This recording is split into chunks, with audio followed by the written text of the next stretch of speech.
I'm Davy. I'm awesome. And welcome to Davy's Awesome Wrestling, where I review wrestling-related things, all from the perspective of a fan, not an insider. So this week I'm reviewing a documentary that is right now on Peacock. It is fairly new. Came out earlier this year in 2023. The documentary Chyna Wrestling With Demons. It wasn't a very long documentary. It was only about 44 minutes. But of course it had appearances by Sunny, Tammy Lynn Cinch, DDP, Jade Cargill, which this came out long enough to where she was still an AEW wrestler, Dave Meltzer, Dr. Drew Pinsky, and Claire Elizabeth. And it starts with talking about her last conversation with Sunny, right before Sunny went into rehab. Which time, who knows. But a few days later, 2016, she passed away. Then it goes into her early childhood, talks about the book that Chyna had written, talking about her growing up, and Dr. Drew saying that when he was working with Chyna, trying to get her off of drugs and trying to give her therapy, of course at one point he talked to her mother, and her mother said that a lot of it was made up. In fact, her mother said from an early age she was wondering if Joni Lauer, Chyna, had multiple personality disorder. And it goes into her wanting to get into wrestling, so she went and trained with Killer Kowalski, and then soon after meeting Triple H and Shawn Michaels, which would get her into wrestling. At first, she was just Triple H's valet, bodyguard type thing. She'd help him win matches from time to time. This was back when he was still doing the snob character. But then they formed D-Generation X, and she was a part of the original DX. In fact, she was a part of DX until it ended. But of course, because Joni Lauer was not only 6 foot, which is very tall for a woman, but also very built, very masculine, they didn't have her go out and wrestle women. They had her go wrestle men. But they also kind of said like she could never wrestle women, but that's not true. She was a former women's champion. That was just after she wrestled men. But of course, because of her look and wrestling men, there was constant catcalling of people saying she looks like a man, which ultimately, as sad as it is, that's kind of something that almost every female bodybuilder goes through. But despite all this, she still kept her feminine looks. She got surgery on her jaw, and of course got breast implants. But still, wrestling men went on to become the first and so far only female Intercontinental Champion, having Jeff Jarrett put her over in the Good Housekeeping match. Which, of course, to do that, I remember Jeff Jarrett had to pretend to be a chauvinist, saying that a woman's place was in the kitchen and all that stuff. But then because he was leaving for WCW, Jericho had to come in and do the same thing. But he put her over for that Intercontinental Championship as well. But then it goes into how she posed for Playboy magazine, which was a high-selling Playboy, not to mention made her feel good about herself because it showed that men found her attractive. Some men. Then from there, it gets into how she was in a relationship with Triple H, and that ended when Triple H started dating Stephanie McMahon, which is something that is very well documented at this point among wrestling fans, that Hunter and Stephanie were working together, ended up developing feelings for each other, and started seeing each other behind her back. It's one of the few times that pretty much nobody will deny it was messed up. But the controversy there is, was that why she got fired? Who knows? I'm sure that played a part, because as much as Chyna wanted to basically talk about how she was just going to be accepting of it, from several other people, no she wasn't. And of course Stephanie is the boss's daughter type deal. But my personal opinion, that this documentary touched on just a little bit, but not really, was that Chyna's ego had gotten a little out of control. Like, as much as people want to romanticize it, and I'm not taking anything away from what Chyna did, being the Intercontinental Champion was a huge deal. Being the first woman to compete in the Men's Royal Rumble was a big deal. It really was. But she was really hot for a second, and by the time they released her, she had severely cooled down. Basically, it was a flavor of the month kind of thing. Once the whole Intercontinental Championship thing was done, she just kind of floundered around and did a couple of things that were a little bit interesting here and there, like when she did her stuff with Eddie Guerrero, but it just really went downhill from there. And yet, at the same time, she's demanding to be paid as much as the top guys. And that was just not going to happen. And of course, in this documentary, they went into how women were not paid the same back then, and they weren't. But women's wrestling wasn't as popular as it is now. But not to mention, again, she wanted to be paid as much as the top guys. She wasn't on that level. At that time, if she would have asked for some kind of a raise, she might have gotten it, but she was asking for a little bit too much. But then it goes into after WWE, how she was trying to stay relevant, trying to be on TV and whatnot. But basically all she could get was like little appearances in some TV shows like Third Rock from the Sun and Sabrina the Teenage Witch. But it just comes down to that. Some people, there's just really not a lot of parts they can play. Like, it's not just her. The Big Show has tried an acting career. hasn't really panned out. He's gotten a couple of things, but nothing really that successful. Kevin Nash has tried. Yeah, it just comes down to, like, when you're that big, the only parts you're really going to get are parts that would be specifically written for you. And in her case, being as big a woman she is, being a bodybuilder woman, what was she going to go play? Like a sitcom mom? But even trying to stay relevant in wrestling, where she went to New Japan Pro Wrestling.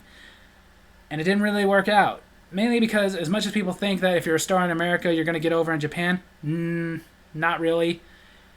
Believe it or not, as popular as WWE is, and it has a popular presence over there, in Japan, New Japan Pro Wrestling, All Japan Pro Wrestling are more popular to them than WWE. They do have their own world of wrestling there, so they don't necessarily care that you were a big deal in WWE. In Japan, it's all about what you can do in the ring. It's all about the athleticism, and it takes me back to Chris Jericho's book, where he talked about working with Chyna, and it was very difficult. One, because she already had an ego, and two, she wasn't very experienced. So for him, it was basically like wrestling somebody who just got out of wrestling school, but thinks they're the best out there. But then it goes into her drug use, which is around the time people started knowing about it. Also around the time that the infamous One Night in China came out, which she originally tried to say was leaked against her will, being a victim, but it became very clear that no, it was not leaked. She was not some victim like Paris Hilton. Her and Sean Waltman, who she was dating at the time, both agreed to make this video and sell it. To again, try to keep her relevant, make her money, which she made a lot of money off of One Night in China. But then where the public really started to see her drug use was on the show The Surreal Life, which I remember watching that season because it was a train wreck. Couldn't look away. I even remember her on The Surreal Life Fame Games because again, it was a train wreck. You could tell this woman had a real big problem with alcohol and probably something else, which we found out about when she went on to her next reality show, Celebrity Rehab, which is where she met Dr. Drew. And he really tried to help her, but even he said she was clearly only there to be on a reality show, make a little money, did not really have any intention of cleaning herself up. Mainly because he didn't know necessarily about the drug use, because she wouldn't tell him, just the alcohol. And when he would try to give her therapy, because that's one thing Dr. Drew is very big on, is not just treating the symptom of the addiction, but what's leading to the addiction, what's leading to people self-medicating, she wouldn't really cooperate. And soon after her time on that show ended, out came Another Night in China. They did talk about her TNA appearance and how she was trying to get back into wrestling and it just fizzled out. Thing is, she only made a couple appearances in TNA, so it didn't seem like she was ever intended to be a full-time fixture there. But again, after that fizzled out, she started her porn career, where she signed a contract with the porn company to make at least 4 movies. But after that was done and she didn't want to do that no more, she moved to Japan to teach English. And whereas we all thought that that was working out great for her and everybody was happy, apparently things weren't really working out because she ended up moving back to California, where not only did her drug use get really bad, but she was really starting to lose it. People were really scared that she was not only an addict, but she was straight up psychotic. And trying to get her help, like, it goes back to what they started with, was Sonny talking to her right before she was going into rehab again, court-ordered rehab, telling Joni Lauer, you should come with me. Joni refusing. She said a couple days later, Joni posted that infamous video of her rambling on, incoherent, really hard to understand. And then a couple days after that video was posted, she was found dead in her home.